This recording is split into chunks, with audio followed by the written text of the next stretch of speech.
दोस्तों, क्या आप जानते हैं भारत में एक अधेड़ महिला को सिर्फ इसलिए अधूरी माना जाता है क्योंकि वह विवाहित नहीं है। यहाँ तक कि अगर वह अपने पूरे परिवार को संभालती हो, अपनी नौकरी में सफल हो और आर्थिक रूप से आत्मनिर्भर हो। बस यही विषय है सिंगल सलमा का। ये फिल्म एक ऐसी महिला की कहानी है जो अपने जीवन पर नियंत्रण रखना चाहती है, अपने शर्तों पर जीना चाहती है और समाज की बेड़ियों को चुनौती देना चाहती है। तो आइए इस फिल्म का विस्तृत विश्लेषण करते हैं और समझते हैं कि यह फिल्म आपको क्यों देखनी चाहिए। लखनऊ एक ऐतिहासिक शहर जो अपने नवाबों के गौरव के लिए जाना जाता है। लेकिन यहाँ हमारी कहानी शुरू होती है एक ऐसे परिवार से जो कभी नवाब थे पर अब सिर्फ खंडहर बचे हैं। गिरवी रखी हवेली, मोटी किश्तें और एक ऐसा परिवार जो अपनी बेटी पर निर्भर है। मिलिए सलमा रिजवी से। 33 साल की, लखनऊ के शहरी विकास विभाग में एक सफल इंजीनियर। वह स्मार्ट है, ईमानदार है और अपने परिवार के लिए एक खंभे की तरह है। लेकिन समाज में वह कुछ और है। वह अधूरी है, वह अस्थिर है। क्यों? सिर्फ इसलिए क्योंकि वह अभी तक शादी नहीं कर चुकी है। सड़क पर चलते हुए उसे मवाली परेशान करते हैं। पड़ोस में औरतें ताना मारती हैं। घर पर बड़ों का सवाल, सलमा शादी कब करेगी?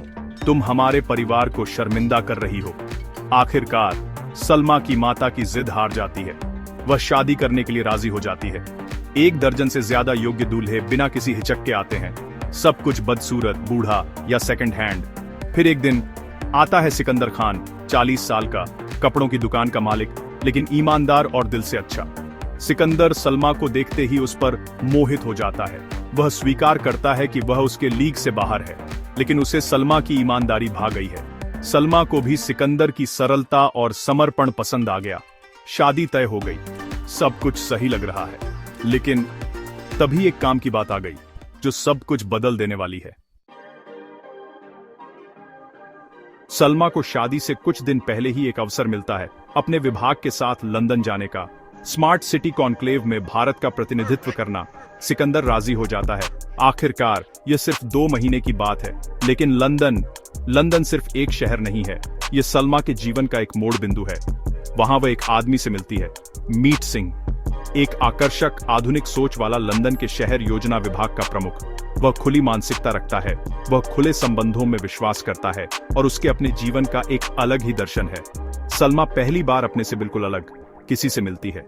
कोई जो उसे सवाल उठाने के लिए प्रोत्साहित करता है, कोई जो कहता है तुम अपनी जिंदगी का निर्णय अपने लिए कर सकती हो, अपने शर्तों पर जी सकती हो। लंदन के उन 2 महीनों में सलमा की दुनिया बदल जाती है। वह पहली बार शराब पीती है, बीच पर बिकिनी पहनती है, सार्वजनिक रूप से अपनी राय व्यक्त करती है। ये सब बातें लखनऊ में संभव नहीं थी। वह एक नई सलमा के रूप में उभरती है और यह नई सलमा मीट के लिए और भी आकर्षक बन गई है। दोनों के बीच एक भावनात्मक और शारीरिक संबंध बनता है। लेकिन मीट की खुली मानसिकता का मतलब है कि वह सलमा से अधिक की प्रतिबद्धता नहीं कर सकता।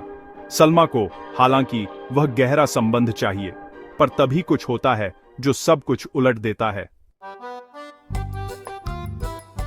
सलमा लखनऊ लौट आती है, लेकिन लंदन से एक चीज उसके साथ आ गई, उसकी बिकिनी वाली तस्वीरें। शहर में वह तस्वीरें वायरल हो जाती हैं। पूरा लखनऊ नाराज।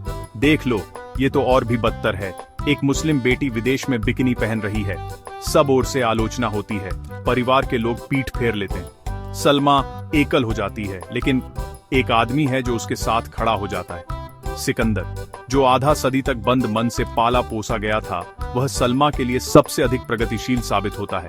वह कहता है, मेरे लिए यह कोई मायने नहीं रखता, मैं तुम्हें बस जैसी हो वैसे ही प्यार करता हूं। लेकिन तभी मीट आ जाता है। हाँ, मीट सलमा के लिए लखनऊ आ गया है। वह कहता है कि वह अब सलमा से शादी करना चाहता है। वह उसे समझाता है, प्रभावित करता है और सलमा के सामने एक असली दुविधा खड़ी हो जाती है। सिकंदर, एक अच्छा ईमानदार आदमी जो उसे गहराई से प्यार करता है और उसके हर निर्णय का सम्मान करेगा। मीट, एक आधुनिक मुक्त विचारधारा वाला आदमी जो उसे स्वतंत्रता का आश्वासन देता है, लेकिन जिसकी प्रतिबद्धता अधूरी है। सलमा को किसे चुनना चाहिए? यह सवाल पूरी फिल्म को उबलते हुए रखता है।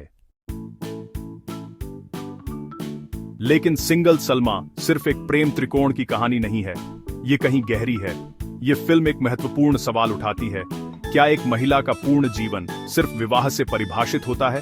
भारतीय समाज में एक अविवाहित महिला को अधूरी, विफल और असफल माना जाता है, चाहे वह कितनी भी शिक्षित हो, कितनी भी आत्मनिर्भर हो या कितनी भी सफल हो। सिंगल सलमा इन सामाजिक मानदंडों को चुनौती देती है। यह कहती है कि एक महिला अपनी मर्जी से निर्णय ले सकती है, वह अपनी खुशियों को प्राथमिकता दे सकती है, वह विवाह नहीं करना चुन सकती है, और ये एकदम ठीक है। फिल्म में सलमा के पिता का एक दृश्य है जहां वह कहते हैं, मेरी बेटी अपने जीवन का फैसला ले सकती है। ये एक पिता की ओर से एक क्रांतिकारी कथन है। फिल्म महिलाओं के साथ जन्म से लेकर काम तक हर स्तर पर किए जाने वाले भेदभाव को दिखाती है। कपड़ों से लेकर उनके चरित्र तक समाज हर कदम पर उन्हें आंकता है। यह फिल्म कहती है, being single is not being incomplete. अकेला होना मतलब अधूरा होना नहीं है। अब बात करते हैं फिल्म के प्रदर्शन की। हुमा कुरैशी ने सलमा की भूमिका में शानदार अभिनय किया है। वह सलमा के रोजमर्रा के संघर्ष को, उसकी खुशियों को और उसके दर्द को इतनी खूबसूरती से दिखाती है कि आप उससे जुड़ जाते हैं। श्रेयस तलपड़े ने सिकंदर की भूमिका में एक बेहद संवेदनशील प्रदर्शन दिया है। वह सिकंदर को एक ऐसे आदमी के रूप में दिखाते हैं जो परिवार में बड़ा हुआ लेकिन बहुत बड़े दिल वाला है। सनी सिंह अपनी भूमिका में ठीक हैं, लेकिन उनके और हुमा के बीच की रसायन शायद पूरी तरह नहीं बन पाती। संगीत सोहेल सेन और जासी सिद्धू द्वारा संरचित है। शीर्षक गीत सिंगल सलमा ही शक्तिशाली है, जो महिला सशक्तिकरण का एक आधुनिक गान है। आलोचकों की प्रतिक्रिया मिश्रित रही है। कुछ का मानना है कि यह फिल्म एक महत्वपूर्ण विषय को उठाती है, लेकिन कहानी को और बेहतर तरीके से बताया जा सकता था। कुछ लोगों को लगता है कि लंदन के दृश्यों के बाद दूसरा आधा धीरे धीरे चलता है और कभी कभी क्वीन जैसी अन्य समान फिल्मों की नकल जैसा लगता है। लेकिन सभी आलोचकों का एक बात पर सहमति है, यह फिल्म अपने हृदय से सही जगह से आई है। तो अंत में, क्या सिंगल सलमा देखने लायक है? बिल्कुल हाँ। ये फिल्म एक ऐसा संदेश देती है जो हर भारतीय परिवार को सुनने की जरूरत है। ये कहती है कि आपकी बेटी अपने जीवन के बारे में निर्णय ले सकती है, चाहे उसका निर्णय विवाह करना हो या न करना, अपने करियर को प्राथमिकता देना हो या अकेले रहना हो, ये सब उसके अधिकार हैं। फिल्म सिर्फ मनोरंजन नहीं है, यह एक वार्तालाप को शुरू करने का एक माध्यम है। सिंगल सलमा 31 अक्टूबर 2025 को रिलीज हुई है। निर्देशक नचिकेत सामंत की यह फिल्म आपको सोचने के लिए मजबूर करेगी, आपको हंसाएगी और आपको भी प्रेरित करेगी। तो फिल्म देखें, इसके बारे में सोचें और अपने विचार हमारे साथ कमेंट सेक्शन में शेयर करें। फिल्म फैथम के साथ रहने के लिए धन्यवाद। अगर आपको यह वीडियो पसंद आया तो लाइक करें, सब्सक्राइब करें और अपने दोस्तों को शेयर करें। अपनी पसंद की फिल्मों के बारे में और जानने के लिए हमारे साथ जुड़े रहें। धन्यवाद और फिर मिलेंगे।